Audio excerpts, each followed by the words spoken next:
Madam Prime Minister, welcome. It is my great honor to welcome you. The relationship between the United States and Barbados is a very important one. Also, the relationship between the United States and CARICOM is an important one, and your role of leadership there has been, I think, very significant in making clear the importance of the region and the importance of the relationship.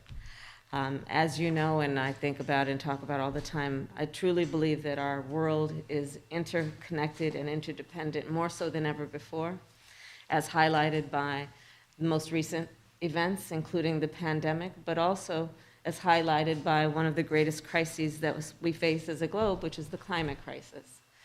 Our conversation today will, I believe, cover a number of these issues, including not only what we must do in the short term, but the potential that our relationship has in the long term to address these issues in a way that has positive impact for the people of our two countries.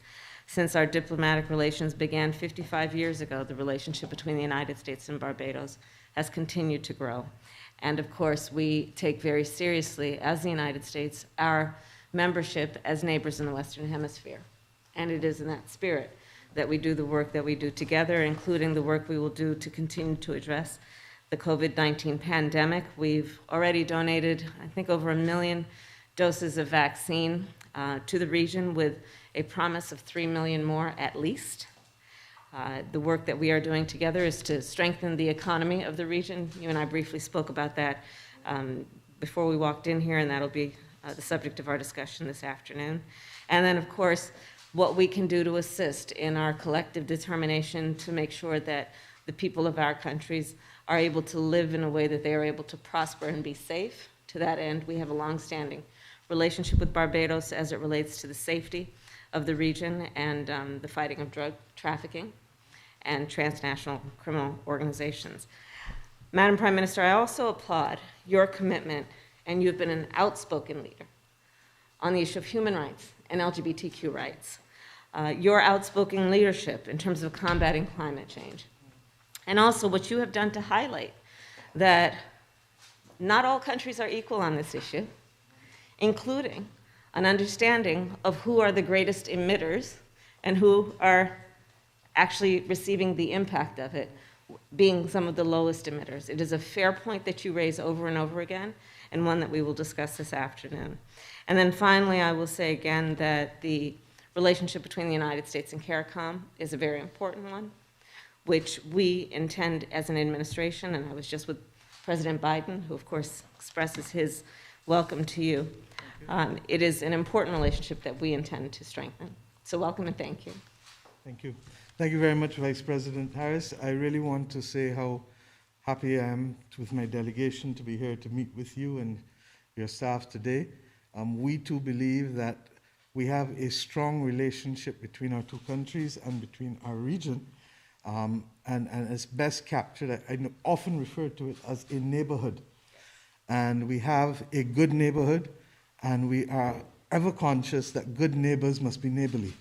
And to that extent, we feel, therefore, that there is much that we can work together on, looking to see where both countries can help each other. In many instances, we have traditionally provided persons who have come here to work, who have made their living. You know it only too well. And that has been the promise of the America for the rest of the American region for decades. By the same token, we face common threats together, and the world perhaps has never been more precariously placed in decades than it is now. And to the extent that we can cooperate and work together with respect to fighting the pandemic, for fighting the climate crisis, for fighting security threats, and for promoting prosperity as a basis for the engagement of all of us, then I believe that we can go forward. I'd like to thank, on behalf of not just Barbados, but the Caribbean community, the donations made by the government and people of the United States of America with respect to the vaccines. They were timely. We do, and hopeful, we will receive the others soon. This battle is real for us in the Caribbean, as I speak to you. And at the same time, we're conscious that there has to be vaccine equity across the world, because if not, we run the risk, as has happened with Delta and the other mutations, of other mutations coming to bear. Similarly, we're also conscious that as we go to Glasgow, that there is a distinct risk, regrettably, that the world might not make the 1.5 degrees that we need to survive in the region. If that happens, then the conversation has to change seriously to be about adaptation, because we have to adapt to that new reality, which can literally be upon us anywhere from 12 to 20 years. And to that extent, therefore, you're dealing with a region that has been constantly evolving and constantly responding to one-size-fits-all prescriptions, from the establishment of the WTO that precluded us from being able to benefit from special and differential treatment, to today, where on this climate crisis battle, we are on the front line, but as you quite correctly said, we're not responsible for causing it. What it has meant is that the absence of an understanding of what is needed for adaptation is going to hurt us, because time is of the essence now if the world passes 1.5 degrees. With respect to security, well, I don't need to say anymore. We're in the same neighborhood. And anybody who lives in the same neighborhood, whether it is in a village or a city or a state, we have to work together to keep each other safe. And safety is fundamentally what it is about now. 100 years ago, the world faced similar circumstances. And the world rose to the occasion after 20, 25 years, and it led to the establishment of the United Nations and the Bretton Woods institutions. We are at a similar moment in time now. And while we may not need to create new institutions, we may need to repurpose the existing ones.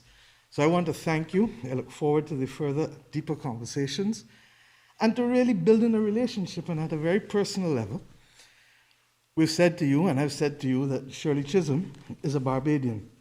That she was the first African-American congresswoman is something of which all Barbadians are proud.